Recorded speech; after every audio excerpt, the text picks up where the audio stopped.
ఇచ్చిన మాట నిలబెట్టుకున్న తెలంగాణ సీఎం రేవంత్ రెడ్డి అని చెప్పి అందరూ కూడా ప్రశంసలు గుప్పిస్తున్నారు. ఎందుకంటే తెలంగాణలో ఒక కుర్రవాళ్ళందరికీ ఇన్స్పిరేషన్గా నిలుస్తూ తన సొంత కష్టంతో పాటలు పాడుకుంటూ పైకెదిగి అంతర్జాతీయ స్థాయిలో పేరు పొందారు రాహుల్ సిప్లిగంజ్. అయితే రేవంత్ రెడ్డి గారు పీసీసీ అధ్యక్షుడిగా ఉన్నప్పుడు మన ఎవరైతే రాహుల్ సిప్లిగంజ్ ఉన్నారో అతనికి 10 లక్షల రూపాయలు అయితే ఇచ్చారనమాట. సో అప్పుడే చెప్పారు, మా ప్రభుత్వం వస్తే ఖచ్చితంగా ఇతన్ని ₹1,00,00,000 ఇచ్చి సత్కారం చేస్తామని చెప్పి. అయితే నిన్న జరిగిన బోనాల సందర్భంగా ఇతనికి ఇవ్వాల్సిన ₹1,00,00,000 ప్రకటించారనమాట. సో ఖచ్చితంగా రాహుల్ సిప్లిగంజ్ లాంటి వాళ్ళు యువతకు ఎంతో ఆదర్శం. ఎందుకంటే తను సొంత కష్టంతో వచ్చాడు, తెలంగాణ పాటలు పాడుతూ వాటిని పైదాకా తీసుకువెళ్ళాడు. సో ఈరోజు ఆర్ఆర్ఆర్ చిత్రంతో తన పాట అంతర్జాతీయ స్థాయిలో ఆస్కార్ దాకా వెళ్ళిందంటే ప్రతి తెలంగాణ యువకుడు కూడా గర్వించాల్సిన విషయం.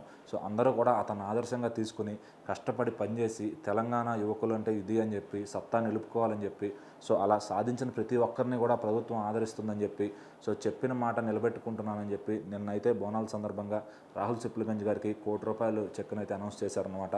సో ఖచ్చితంగా రాహుల్ సిప్లిగంజ్ ఇది తన సొంత కష్టంతో సాధించుకున్నారు. సో ఎక్కడో గల్లీలో పాటలు పాడుకుంటూ చిన్న చిన్న పాటలు పాడుకుంటూ సినిమాల్లోకి వచ్చి అక్కడ పాటలు పాడుతూ సో మెట్టు మెట్టు ఎక్కుకుంటూ అంతర్జాతీయ స్థాయికి ఎదిగిన రాహుల్ సిప్లిగంజ్ నిజంగా రేవంత్ రెడ్డి గారు కూడా ₹1,00,00,000 ఇస్తానంటాం, ప్రభుత్వం వచ్చాక చేస్తానని చెప్పి, సో వచ్చిన తర్వాత ఖచ్చితంగా మాటనైతే నిలబెట్టుకున్నారని ప్రభుత్వం పైన అయితే ప్రశంసలు కూడా గుప్పిస్తున్నారు. సో మరి రేవంత్ రెడ్డి అంటే ఖచ్చితంగా కళాకారుల్ని ఏ విధంగా ఇది చేస్తారనేది, వాళ్ళకి ఎలా సహకరిస్తారనేది అందరూ తెలిసిందే.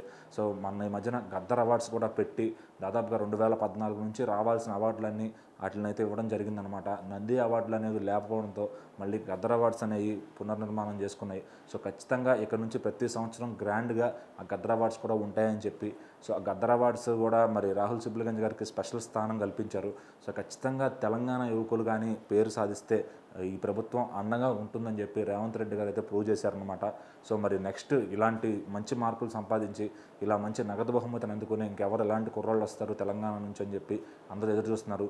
ఏమైనా కానీ ఇలాంటివి చేసి అందరినీ యువతను ప్రోత్సాహం తీసుకురావడం గ్రేట్ అని చెప్పి రేవంత్ రెడ్డి గారికి అయితే ఎనలేని ప్రశంసలు గుప్పిస్తున్నాయి సోషల్ మీడియా మొత్తం కూడా.